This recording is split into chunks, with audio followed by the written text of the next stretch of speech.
நான் கேட்கிறவங்க எல்லாரும் இந்த கட்சியில இருந்து விலகி போனல்ல, நீ படிச்சுட்டு சட்டம் படிச்சுட்டு நேரம் அந்த கட்சியில வச்சிருந்தா உன்னை எங்க நிக்க வச்சிருப்பான், ஏதாவது மதிச்சிருப்பானா?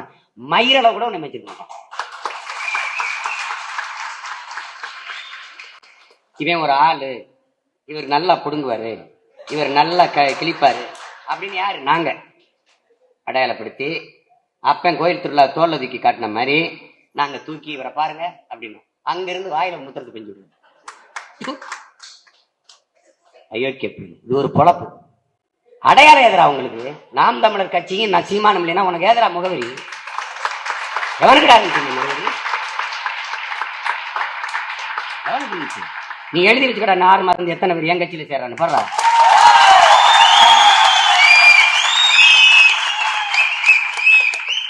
தம்பி இதே மாதிரி ஒரு காலத்துல படையெடுப்பு கலந்து மொத்த பேரும் கூட்டம் கூட்டமாக வந்து நாம் தமிழ் கட்சியில் சேர்ந்தார்கள். வரும்ல தம்பி, சேர்ந்துக்க, நல்ல மார்க்கெட் இருக்கு, வரவேற்பு இருக்கு, உன்னை சேர்த்துக்கிறான், மாலை போடுறான், ஏதோ கான்ட்ராக்ட் கொடுக்குறாங்கிறான், பெயிண்ட் அடிக்க கொடுக்குறேன்றான், அந்த ஆவின் நம்பத்துல இருக்கிற அந்த பழைய பாத்திரங்களை எல்லாம் சுரண்டது விற்கிறது கொடுக்குறேன்றான். இதே பண்ணிட்டு சம்பாரிச்சு போய் நல்லா இரு. எல்லாரும் நல்லா இருக்கணும்னு தான் நாங்க பாடுபடுறோம். குறைஞ்சது நீயாவது நல்லா இரு, நல்லா இருந்துட்டு போ. ஆனா இங்க இருந்து சேட்டை செய்யாது. இது குடிச்ச மாறை அறுத்து வீசுற துரோகத்துக்கு சமமானது. அதனால அந்த வேலையை செய்யாது. காலம் எல்லாத்தையும் சமன் செய்யும்ல, சமன் செய்யும். நான் செய்ய வேண்டியது என்ன? பொறுமையா நிதானமா. பொறுமை என்பது கோழைத்தனம் அல்ல, அதுவும் போர்தான், அதுவும் போர்தான். ஒருத்தர் அமைதியா இருந்ததுனாலே கோலை இல்லை. சிங்கள ஒருத்தன் என்கிட்ட சொன்னான்ல, சிங்கள நண்பன் ஒருவன் சொன்னான், ஏன்னா அவன் தான் எனக்கு வண்டி ஓட்டிட்டு போறாங்க, அவன் சொல்றான், உங்கள் தலைவருடைய அமைதிதான் எங்களுக்கு பயமா இருக்குன்றான். அவர் சண்டை போட்டா பிரபாகரன் சண்டை போட்டுக்கிட்டு இருக்காருனாலும் இருக்கும், அமைதியா இருக்கிறாரு, என்ன யோசிக்கிறாரு, என்ன செய்ய போறாருன்னு தெரியல, அதுதான் எங்களுக்கு கஷ்டமா இருக்குங்கிறான். அந்த பயம் இருக்கட்டும் உங்களுக்கு. அதுதான் இப்போ நம்ம உடன் பிறந்த ரத்த துரோகத்தால வீழ்ந்தவங்க. எதிரிகளால் எப்பவுமே வரலாற்றில் தமிழர்கள் வீழ்த்தப்பட்டது இல்லை, இது சத்தியம்.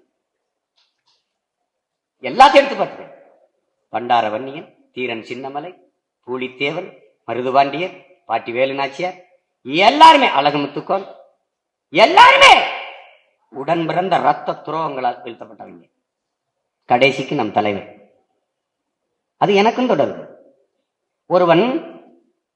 ஒருவனுக்கு நிறைய எதிரிகள் இருந்தால் அவன் சிறந்த வீரனாக இருக்கிறான் என்று பொருள். ஒருவனுக்கு நிறைய துரோகிகள் இருந்தால் அவன் மிகவும் நல்லவனாக இருக்கிறான் என்று பொருள். இது ரெண்டுமாவும் தலைவன் இருந்தார். அதே மாதிரி நாமளும் இருக்கோம், நமக்கும் அதே பிரச்சனை இருக்கத்தான் செய்யும்.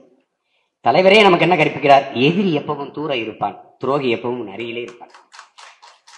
இன்றைய நண்பன் நாளைய துரோகி. அதனாலதான் அவர் வெறுத்து போய் எதிரியை விட்டு வை, துரோகியை சுட்டு வைத்தார். எதிரியை கூட விட்டு வைடா, துரோகியை உடனே போட்டல்றான். அது ராணுவ அரசியல்னால நடந்துச்சு, நம்ம மக்கள் அரசியல்னால கர்மம். சரி போயிட்டு போ. சென்றவர் போக நின்றவர் முன்னேறு. மாசத்துக்கு பேரணி நடத்தி போகும்போது சீன பெருந்தேசத்துல நூற்றுக்கணக்கா ஆயிரக்கணக்கா செத்து விழுகும்போது அவர் சொன்ன வார்த்தை, இறந்தவர் போக இருப்பவர் முன்னேறுகிறார். நான் சென்றவர் போக நின்றவர் முன்னேறுகிறான். ஒரு வழி இல்லை. வரும். நம் கட்சி விட்டு போனவர்கள் எல்லாம் வருந்தி திருந்தி மறுபடியும் வந்து கட்சியில சேர்ந்து ஆக சிறப்பாக களப்பணியாற்றுவதை நாம் பார்க்கிறோம், நடந்துகிட்டு இருக்கு. அதுபோல இதெல்லாம் எதையும் நினைவில் வச்சுக்கொள்ளாம, தேவையற்ற சிந்தனையில் வைக்காம, குற்றங்குறை கூறிக்கொண்டு ஒருவர் குறை சொல்லிக்கொண்டு சொந்த ரத்தங்களுக்குள் யுத்தம் பண்ணிக்கிட்டு கூடாது. அவனை வீழ்த்திட்டு நம்ம முன்னேறணும், இவனை வீழ்த்திட்டு முன்னேறணும். உனக்கு எதிரி உன் கட்சிக்குள்ள இல்லை, உனக்கு எதிரி வெளியில். அதை விட்டுட்டு கடுமையா உழைச்சு வேலை செய்யுங்க. இனி யாரையும் நம்பி பயன் இல்லை. என் தலைவர் சொன்னதுதான், சமாதான காலத்துல, அமைதி பேச்சுவார்த்தை காலத்துல சிங்களர்கள் ரொம்ப ஊடுருவி விட்டாங்க. கடைசி என்ன நடந்துச்சு? அணியின் வண்டி ஓட்டுநராகவே சிங்கள வந்துட்டான். அவன் அமைதி பேச்சுவார்த்தை நல்லா வந்து தமிழ் கத்துக்கிட்டு நம்ம ஆளுநர் நம்மளை மாதிரியே இருந்துட்டு எல்லா இடத்துலையும் ஊடுருவிட்டான். தெரிஞ்சிருச்சு, எல்லாரையும் கூப்பிட்டு பேசுறாரு, எதுக்கும் பேசல. ஏன் அப்படி நடந்துருச்சு? ஏன் அப்படி பண்ணிட்டீங்க? என்ன அப்படி ஆயிடுச்சு? இடுப்புல இருந்துச்சு, எடுத்தாரு, தூக்கி காட்டினாரு. யாரையும் நம்பல. நானும் என் கையில இருக்க துப்பாக்கிங்க, என் கையில இருக்க துப்பாக்கி நான் நம்புறேன், வரேன், போயிட்டேன். அது மாதிரி நீங்க இருங்க, போங்க. உங்களை யாரையும் நான் நம்பல. நான் என்னை நம்பி, என்னுடைய கருத்தியல் கோட்பாடு, அந்த உண்மைத்தன்மை நம்பி தான் நிக்கிறேன். நீ அங்க நின்றுகிட்டு அவர் செய்யல, அவர் செய்யல, எதை நினைக்கிறது? நீ காசு வாங்கிட்டியா, இல்ல போன நிக்காதவன் காசு வாங்கினானா? எப்படி இது? நான் தான் சொல்றேனே, போ. ஆனா துரோகத்தை பத்தி பேசாத. நீ அதான் செஞ்சுக்கிட்டு இருக்க. நான் உன்னை நம்பி நிற்கும் போது நீ நம்பிக்கை துரோகத்தை செய்யற.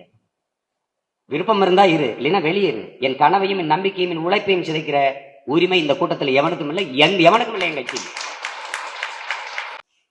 பெரிய செல்வாக்கு பெற்றவர், புகழ்பெற்ற தலைவர்கள் கட்சிக்கு, கோடிக்கணக்கா செலவு பண்ண கட்சிக்கெல்லாம் வாக்கு செலுத்தாத வாக்குங்க இருக்கு. ஆனால் நாம் தமிழர் கட்சிக்கு தமிழ்நாட்டு வாக்ககத்தில் ஒரு வாக்ககம் கூட நாம் தமிழர் கட்சிக்கு வாக்கு செலுத்தாத வாக்ககம் இருக்கு. என் கட்சி இல்லாத இடத்தில் 600, 700, 800, 100, 400, 300 ஓட்டு வந்திருக்கு. சபாநாயகர் இருக்காங்கல்ல, இப்போ அவங்க சொந்த கிராமத்துல அவரை விட நம்ம கட்சிக்கு 40 ஓட்டு அதிகம். நான் சொல்லல, அவரே சொல்லிடுவார். அவரே சொல்லிடுவார். ஐயா சிதம்பரம் ஐயா அவருடைய சொந்த ஊர். அந்த ஊர் 1200 ஓட்டு நம்ம நினைக்கிறேன். 1200 ஓட்டுல 650 ஓட்டு நாம் தமிழர் கட்சிக்கு போட்டுருக்காங்க. வேட்பாளர் யார் தெரியாது. ஒருவேளை நான் நின்றுருந்தா கதையே கந்தல் தான், வேற மாதிரி ஆயிருக்கும். அதனால சோர்வடையாத. மக்கள் நம்ம கூட வர தயாராயிட்டாங்க. நீ மக்கள் கிட்ட போ, உண்மையும் நேர்மையா போ, துணிந்து போ, தெளிந்து போ, பதறாத. பதறாத. பதறாத காரியம் சிதறாதுங்கிறான். பதறாம போ, நிதானமா போ. அவசரத்துல அண்டா குலகை விட்டாலும் உள்ள போகாதுங்கிறான். அவசரப்படக்கூடாது. படபட. சில பேர் என்கிட்ட வந்து நின்று, உங்களை பார்த்தோன்னா எனக்கு வார்த்தையே இல்லை, படபடப்பா. எதுக்கு படபடப்பு? நான் பூதமா? ஐயோ, பார்க்கும்போது உங்களை பார்க்கும்போது எனக்கு வார்த்தை இல்லை. ஐயோ, நிறைய பேசணும் வந்து மறந்துட்டு பிட்டெடுத்து கொண்டு வந்துருக்கலாம்.